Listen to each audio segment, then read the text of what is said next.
Order. Questions to the Prime Minister. Greg Hand.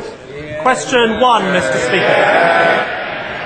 Mr. Speaker, before listing my engagements, I'm sure the whole House will wish to join me in sending our profound condolences to the family and to the friends of Private Nathan Cuthbertson, Private Daniel Gamble and Private David Murray of the Parachute Regiment, who were killed in Helmand Province, Afghanistan on Sunday.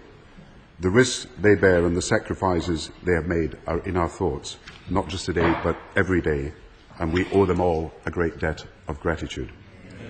Mr. Speaker, this morning I had a meeting with ministerial colleagues and others, and in addition to my duties in this House, I shall have further such meetings later today. Thank you, Mr. Speaker. Can I join the Prime Minister in paying tribute to Private Cuthbertson, Private Gamble and Private Murray of 2 Para, who were killed on Sunday? Every week we quite rightly stand here and read out the names of those who have fallen, and we must remember every week that behind every name is a family and friends who are suffering from the loss of a loved one. The Prime Minister and I have both visited Afghanistan. We know that our soldiers are doing incredible work in difficult conditions on our behalf, and quite simply they are the best of British. The Prime Minister, I'm sure, will also agree with me. It is clear why we're there, that if we go, the Taliban come back, the training camps come back, and there will be more terrorists on British streets. But after 7 years of work in Afghanistan, can the Prime Minister today give us a frank and candid assessment, not just of where we are doing well, but where much, much more work needs to be done? I agree with what he says about both the contribution of our troops and the bravery of all our service men and women who serve in Afghanistan in every theatre of the world. In Afghanistan, we are making progress in training the Afghan army, in training the police of Afghanistan, and in building economic and social development in the country, which means that people in Afghanistan have a stake in the future. When the Afghan elections took place, 70% of registered voters voted. So Afghanistan became a democracy, and it was shown to be so by the elections. When the Taliban were in power, there were only 2 million children in education, none of them girls. Today there are 6 million children in education, and 2 million of these are girls, and that is a result of the changes that we're making.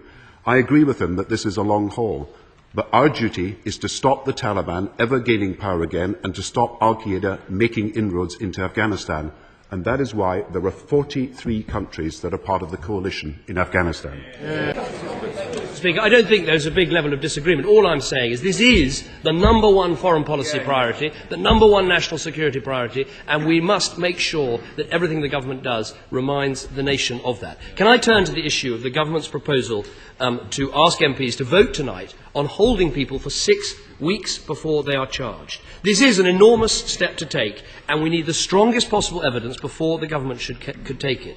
How can the Prime Minister think the case has really been made when his own Director of Public Prosecutions, the very man responsible for prosecuting terrorists, the man who carries the can if it doesn't happen, doesn't support the measure? Mr. Speaker, we have made a judgment after looking at all the evidence, including the evidence from the police and security services, that this is the right thing to do. I would not want to have to come to the House in a moment of an emergency and ask for extraordinary powers when we could, in a period of calmness, build in a process that will not give oxygen of publicity to terrorists when we have to take action. He said, Mr. Speaker, when it comes to national security, I will always listen to the police and security services and take their advice with the utmost seriousness. Now, Ken Jones, the head of ACPO, has made it very clear what the police think about this. Hugh Ord, the Chief Constable of Northern Ireland, has made his position clear. Lord Stevens, the man that he listens to, he says, on police matters, says there really will be exceptional cases where the police service will need to go beyond 28 days, and he said that in the Times today.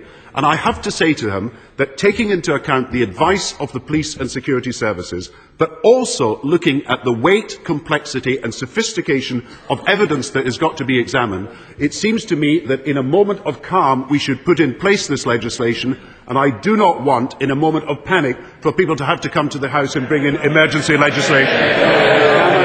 Mr. Speaker, the Prime Minister says he doesn't want to come to the House in a moment of difficulty, but under the concession he's making, that's exactly what he's going to have to do. The Prime Minister would have a stronger argument if he had genuinely lined up if you like, a phalanx of the police, of the prosecutors and the security services in favour of this case. But he hasn't. Yes, there are a lot of police who support it, but there are a lot of police who don't. When it comes to the prosecuting authorities, they don't support it, and when it comes to the security service, they have not said that they have asked for this step. He hasn't made the case that it is necessary. And isn't there a danger that as well as being unnecessary, this is counterproductive?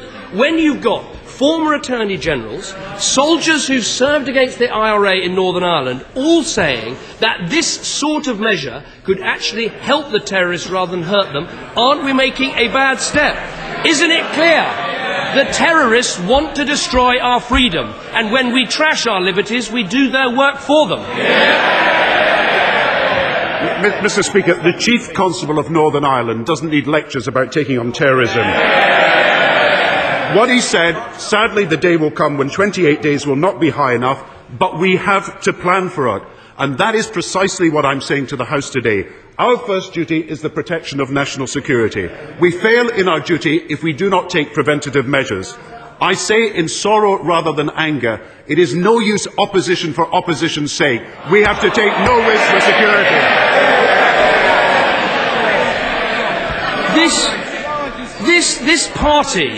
This party just doesn't need any reminders about the importance of fighting terrorism. That the first Member of Parliament I ever wrote a speech for, Ian Gow, was murdered by the IRA. That the first Member of Parliament who ever represented me, Airey Neave, is commemorated above that door, murdered by the IRA. But we're not going to fight terrorism effectively if we undermine our liberties. Now, can we have a look? Can we have a look at one of the concessions the Prime Minister has made? He proposes parliamentary debate immediately following what could be an individual case. Can he tell us how on earth that is going to work? Won't members of Parliament want to ask the Home Secretary questions she can't answer without prejudicing a trial? Isn't it the case that in his attempt to save the totem of 42 days, he's made so many concessions that he's got an unworkable piece of legislation? Shouldn't every MP in this House be thinking, this is not about the future of the Prime Minister, this is about our liberties, and they should vote with their consciences? Mr. Speaker, it cannot be both draconian and absolutely useless in dealing with the problem. And I have to say to him, I have to say to him. Order. I don't know what's disturbing the honourable gentleman, but I'll run the proceedings here. The Prime Minister. Speaker, I just have to remind him that the former head of counter-terrorism has said that we will undoubtedly need this power. The former head of MI5, if 42 days is not adopted, regret it we will. Lord Carlisle, the independent reviewer, my view is that the government is right to extend it beyond 28 days. And I have to also say to him, the Conservative website this morning, Conservative Home, the Conservative Party's website, the Conservative Party's members' website, a clear majority of the British people favour a longer detention period. We believe that the British people are right. They won't readily forgive any politicians who allow a major atrocity to occur because our detection procedures prove to be inadequate. He has got to answer also to members of his own party. I think that last bit is just so below the level of debate.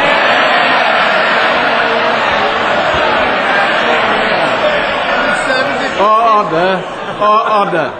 The Leader of the Opposition. Order. If the Prime Minister is saying that it is popular to announce that you're going to bang up terrorist suspects for longer without charging them, then yes, he's right. It is popular. But the point is we're meant to do what is right in this House. He says it's impossible to be draconian and incompetent at the same time, but isn't that exactly what the Prime Minister's achieved? We've got a symbolic assault on our liberty that's unnecessary. We've got a change in the law, which many people say, including the former Chief Inspector of Constabulary, is counterproductive. And we've got a procedure that is unworkable. Isn't the only way to describe what the Prime Minister is doing today is ineffective authoritarianism? When there isn't firm evidence in favour of extending detention in a free and democratic country, shouldn't a supposedly progressive Prime Minister come down on the side of liberty? Yeah.